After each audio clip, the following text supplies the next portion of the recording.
Hello दोस्तों, welcome back on my YouTube channel. आपके साथ हमारे साथ में, तो आप सब कैसे हैं? होप आप सब अच्छे होंगे। तो आज का टॉपिक है हमारा डेविएशन एंड कापा। तो सबसे पहले मैं बता दूं कि अगर आप हमारे चैनल पे पहली बार आए तो प्लीज़ हमारे चैनल को लाइक, सब्सक्राइब एंड शेयर कर दीजिए और बेल आइकन को दबाना ना भूलें, ताकि हमारे कोई भी वीडियो का फर्स्ट नोटिफिकेशन आपके तक सबसे पहले पहुँचे। तो चलिए हम बात करते हैं डेविएशन और कापा के बारे में। तो डेविएशन क्या है और डेविएशन क्यों होती है, देन हम बात करेंगे कापा के बारे में। तो डेविएशन होती है कभी इक्विपमेंट की प्रॉब्लम से, तो कभी ह्यूमन एरर से। कभी इक्विपमेंट में इशू आ जाती है तो कभी ह्यूमन इशू आ जाती है। तो लाइक हम पहले बात करते हैं कि ह्यूमन इशू और इक्विपमेंट इशू क्या है। जैसे कि ह्यूमन इशू में आ जाता है जैसे डॉक्यूमेंट एरर। अगर हम कुछ एसओपी के हिसाब से, स्टैंडर्ड ऑपरेटिंग प्रोसीजर होता है, उसके हिसाब से कोई काम ना करते हैं, ऑन टाइम डॉक्यूमेंटेशन नहीं करते हैं, ये एक डिवीजन है। अगर हम डॉक्यूमेंट करते समय कुछ ओवरराइट कर देते हैं, ये एक डिवीजन है। अगर डॉक्यूमेंट में कुछ और लिखा है, अगर हम परफॉर्म कुछ और कर रहे हैं, तो ये भी एक डेविएशन है। एच पर मतलब एसओपी कुछ भी हम नहीं कर रहे हैं, एच पर MI instruction, BPR, batch process record जो भी हमारे पास अवेलेबल है, जिसके हिसाब से हमको बैच को प्रोसेस करना है, हम उसके हिसाब से कोई भी काम ना करें, तो वो एक डेविएशन है। मशीन इशू में आ जाएंगे आपको। जैसे लाइक मशीन में मैंने 5 आरपीएम सेट किया है, सडनली वो 6 आरपीएम पकड़ ले, वो 7 आरपीएम पे चल गई मशीन, देन ये डिवीजन है। अगर मैंने मशीन को रनिंग किया, मशीन 2 मिनट चली, उसके बाद मशीन स्टॉप हो गई, उसके बाद चली ही नहीं, तो ये भी एक मशीन इक्विपमेंट डिवीजन है। ह्यूमन एरर डिवीजन हो गया और ये एक इक्विपमेंट डिवीजन हो गया। तो लाइक इनको भी अलग अलग कैटेगरीज में डिवाइड किया गया है।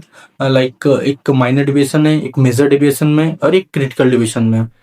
तो माइनर डिवीजन में क्या आता है, तो माइनर डिवीजन में जैसे कि डॉक्यूमेंट एरर आ जाता है, जैसे कि डॉक्यूमेंटेशन करते समय हमसे छोटी गलतियां हो गई हो।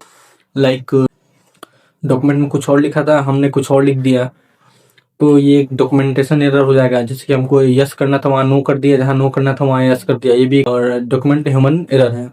तो ये माइनर डिवीजन में आती है। और मेजर डिवीजन में क्या आती है, तो मेजर डिवीजन में लाइक कोई प्रोडक्ट इम्पैक्ट, जिस पे प्रोडक्ट क्वालिटी के ऊपर इम्पैक्ट पड़े, प्रोसेस के ऊपर इम्पैक्ट पड़े, लाइक इक्विपमेंट रिलेटेड इशू। जैसे कि हम इक्विपमेंट में रनिंग कर रहे हैं, कोई प्रोसेस बीच में, मैंने अभी बताया, बीच में स्टॉप हो गया, हमने कुछ डाटा गलत डाल दिया, तो इक्विपमेंट और प्रोसेस रिलेटेड इशू है, जो कि प्रोडक्ट पे, प्रोसेस में इम्पेक्ट कर सकता है। इसको मेजर में डिवाइड किया गया। और एक क्रिटिकल होता है। क्रिटिकल में डायरेक्ट इम्पैक्ट प्रोडक्ट क्वालिटी और पेशेंट के ऊपर होता है, जिसमें कि कंटेमिनेशन के चांसेस होते हैं। लाइक डिफरेंट प्रोडक्ट का डिफरेंट बैच में मिक्सअप होना, लाइक उसका दूसरे प्रोडक्ट का इंग्रेडिएंट दूसरे प्रोडक्ट में मिक्स हो जाना, ये क्रिटिकल डिवीजन में आते हैं। ये डायरेक्ट इम्पैक्ट करता है प्रोडक्ट क्वालिटी के ऊपर और ह्यूमन सेफ्टी के ऊपर, पेशेंट सेफ्टी पे। क्रिटिकल डिवीजन में डिवाइड किया गया है। तो सबसे पहले अगर कोई भी डिवीजन हो जाती है, तो इसको सबसे पहले डिवीजन को रिपोर्ट करते हैं। देन इन्वेस्टिगेशन टीम आती है, उसको इन्वेस्टिगेट करती है, रूट कॉज फाइंड करती है, ये प्रॉब्लम आखिर कैसे हो गई और क्यों हो गई। देन कापा इनिशिएट होता है, कापा ली जाती है कि प्रॉब्लम को रोका जाए और नेक्स्ट कभी ये ना हो। तो कापा का मतलब होता है corrective action, preventive action. Corrective action का मतलब होता है कि जो भी प्रॉब्लम हुई है उसके ऊपर तुरंत उसको स्टॉप किया जाए, प्रॉब्लम को फिक्स आउट किया जाए कि ये प्रॉब्लम सही हो।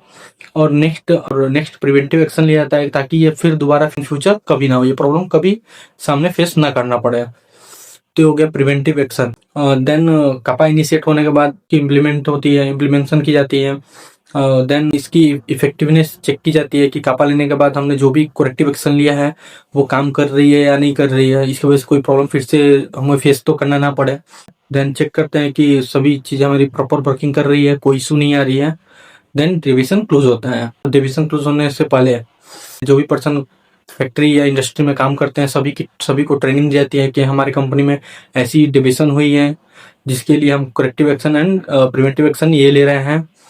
हमें काम को जैसे हम पहले करते थे उस काम को वैसे नहीं करना है, हमें जो न्यू चेंजेस लिया है उसके अनुसार हमको फॉलो करना है। करेक्टिव एक्शन, प्रिवेंटिव हमारे MI report and batch report में रिकॉर्ड हो जाती है, जिसकी ट्रेनिंग सभी को दी जाती है। हमको प्रोसेस फिर उसके हिसाब से करना होता है कि हमसे फिर ये दोबारा गलती ना हो और कोई भी हमें इन फ्यूचर ये प्रॉब्लम फेस ना करना पड़े। अगर आप हमारे चैनल पे पहली बार आए तो प्लीज़ हमारे चैनल को सब्सक्राइब कर दीजिए, लाइक कर दीजिए और शेयर कर दीजिए।